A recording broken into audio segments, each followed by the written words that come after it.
Hello students, welcome to Vidyashankar education portal. आज इस video में हम पढ़ने वाले हैं life processes in living organism part 1, जो कि हमारा स्टैंडर्ड 10th का साइंस 2 का सेकेंड चैप्टर है और ये एसएससी बोर्ड और सीबीएसई बोर्ड दोनों के लिए यूज़फुल है।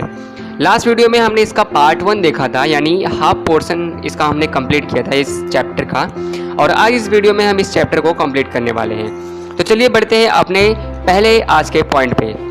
Cell division and essential life process, यानी सेल डिवीजन होता है तो एक न्यू लाइफ स्टार्ट होती है, उसका न्यू लाइफ बनने का प्रोसेस स्टार्ट होता है। सेल डिवीजन बहुत ही इम्पॉर्टेंट प्रॉपर्टी होता है किसी भी लिविंग ऑर्गेनिज्म में, यानी कोई भी लिविंग ऑर्गेनिज्म है तो उसमें सेल डिवीजन होना ज़रूरी है, तभी उसका ग्रोथ होगा। इस प्रॉपर्टी की वजह से कोई भी ऑर्गेनिज्म में न्यू ऑर्गेनिज्म या फिर उसके ऑर्गन्स का फॉर्मेशन होता है, और कोई भी मल्टी सेलुलर होते हैं उनमें ग्रोथ होता है और उनका जो बॉडी होता है वो रिस्टोर होना चालू होता है। जो सेल डिवीजन है वो दो टाइप से होता है, एक होता है माइटोसिस, दूसरा होता है मियोसिस।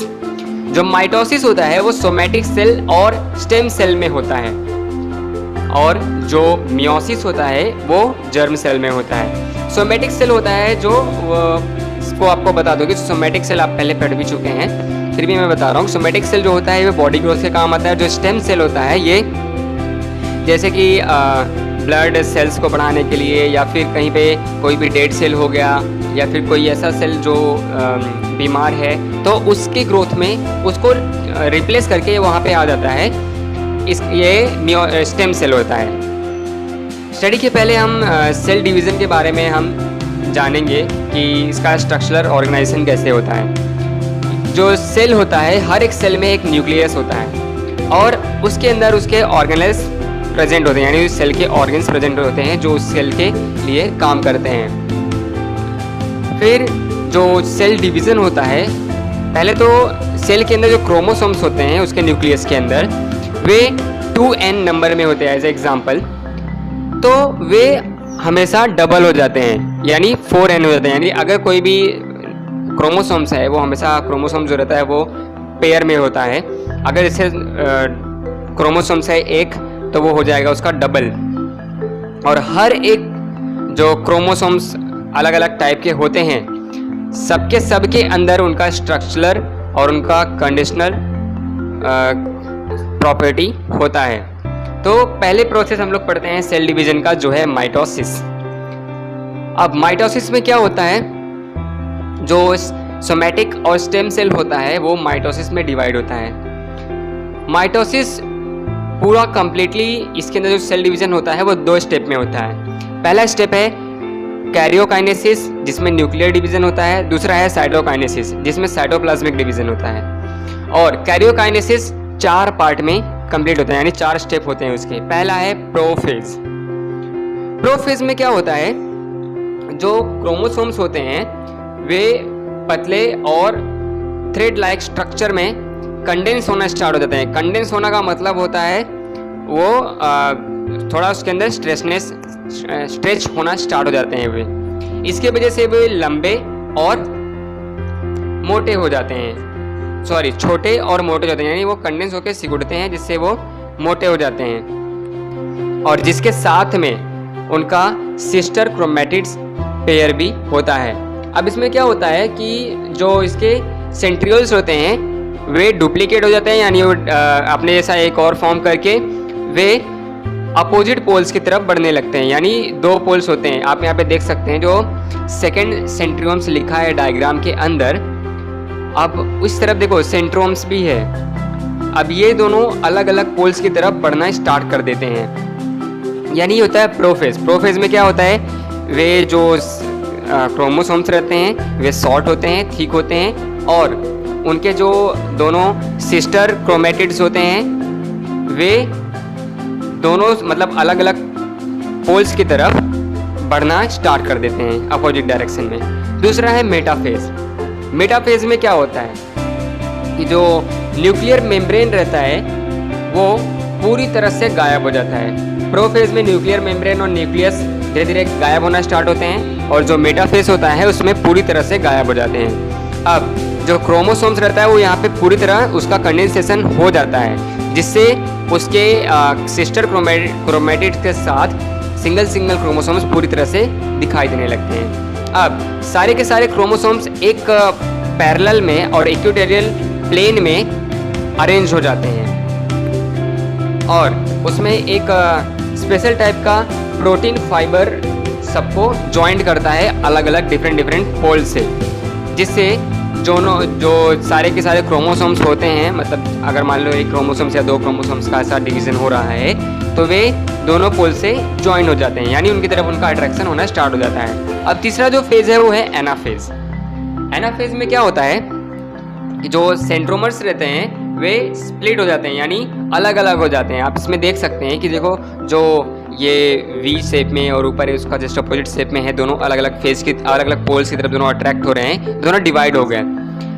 अब सिस्टर क्रोमेटिड्स अलग हो गया, अलग अलग हो गए। अब इसमें क्या होता है, वे अलग अलग डायरेक्शन में जो स्पिंडल फाइबर के हेल्प से खींचे जाते हैं। इसे ही डॉटर क्रोमोसोम्स बोला जाता है, यानी दो अलग अलग क्रोमोसोम्स हैं उन्हें डॉटर क्रोमोसोम्स बोला जाता है, क्योंकि दोनों अलग अलग हो चुके हैं।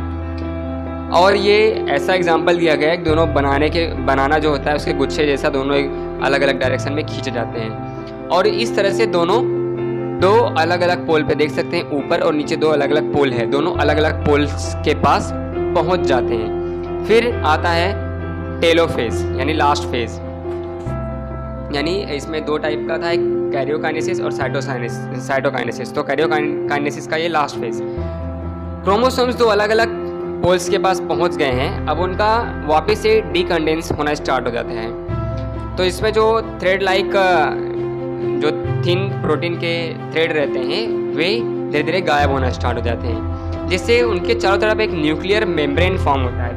देख सकते हैं आप, इसमें राउंड हो रहा है और देखो कॉन्ट्रैक्टाइल रिंग फॉर्म हो रहा है इसके अंदर, जिसकी वजह से दो अलग अलग सेल फॉर्म हो जाते हैं और दोनों में उनके अलग अलग न्यूक्लियस फॉर्म होते हैं। तो स्टूडेंट्स, ये कैरियोकाइनेसिस का 4 फेज हमने अभी समझा। अब इसके बाद हम लोग आगे बढ़ते हैं साइटोसाइनेसिस, मतलब कैरियोकाइनेसिस यहाँ पे कंप्लीट हुआ, अब साइटोसाइनेसिस स्टार्ट होता है। अब साइटोसाइनेसिस में आप देख सकते हैं कि जो दो नए सेल्स फॉर्म हुए हैं जिन्हें डॉटर सेल बोला जा रहा है, इस प्रोसेस में दोनों जो इक्वेटोरियल प्लेन रहता है दोनों वहाँ से फॉर्म होते हैं। अब इसमें क्या होता है, नॉच के अलावा नॉच इसमें यानी जो मिडल फॉर्म है इसमें जो नॉच के अलावा इसमें प्लेट्स फॉर्म होते हैं, यानी दो अलग अलग, दोनों जुड़े नहीं रहते, दोनों अलग अलग हो जाते हैं मिड लाइन से। तो यहाँ पे जो साइटोकाइनेसिस था वो पूरी तरह से कंप्लीट हो गया। अब जो माइटोसिस प्रोसेस है ये बॉडी के ग्रोथ में काम आता है, जैसे कि रिस्टोरेशन, यहाँ पे जहाँ पे बॉडी में किसी भी पार्ट का ग्रोथ करना है, अभी ग्रोथ उसका हुआ नहीं है तो वहाँ पे भी वो काम आता है। जैसे वोंड हीलिंग, यानी घाव लग गया है तो वहाँ पे भी वो अपना सेल डिवीजन स्टार्ट होता है और उसे हील करता है। और फॉर्मेशन ऑफ ब्लड सेल्स। तो स्टूडेंट्स, ये हमने माइटोसिस प्रोसेस कंप्लीट किया। अब बढ़ते हैं मियोसिस पे। मियोसिस जो होता है वो 2 स्टेज में कंप्लीट होता है और वो है मियोसिस 1 और मियोसिस 2। मियोसिस 1 में जो होमोलोगस क्रोमोसोम्स होते हैं उनका रिकॉम्बिनेशन होता है और जो होमोलोगस क्रोमोसोम्स होते हैं, जो सिस्टर क्रोमेटिड्स नहीं रहते हैं, वे 2 ग्रुप में डिवाइड हो जाते हैं और 2 हैप्लॉइड सेल फॉर्म करते हैं। यहाँ पे आप डायग्राम देख सकते हैं, इसमें भी प्रोफेज, मेटाफेज, एनाफेज, टेलोफेज है। ये 1 इसलिए लिखा क्योंकि ये मियोसिस 1 का प्रोसेस हो रहा है। तो सबका जो हमने लास्ट में पढ़ा अभी, prophase, metaphase, anaphase, telophase, same process वही होता है, लेकिन ये इसमें क्या होता है, जो होमोलोगस क्रोमोसोम्स होते हैं वो उनका वे कंबाइन होते हैं, यानी 2 अलग अलग ज्वाइंट होते हैं। आप उसमें देख सकते हैं, उसमें सिंगल था, यानी सिस्टर क्रोमेटिड्स अलग अलग हुए थे, लेकिन इसमें जो होमोलोगस क्रोमोसोम्स थे, यानी यहाँ पे देखो, यहाँ पे 4 मतलब जो मेटाफेज 1 है उसमें आप देख सकते हैं ब्लूइस का एक पेयर है, रेड का एक पेयर है।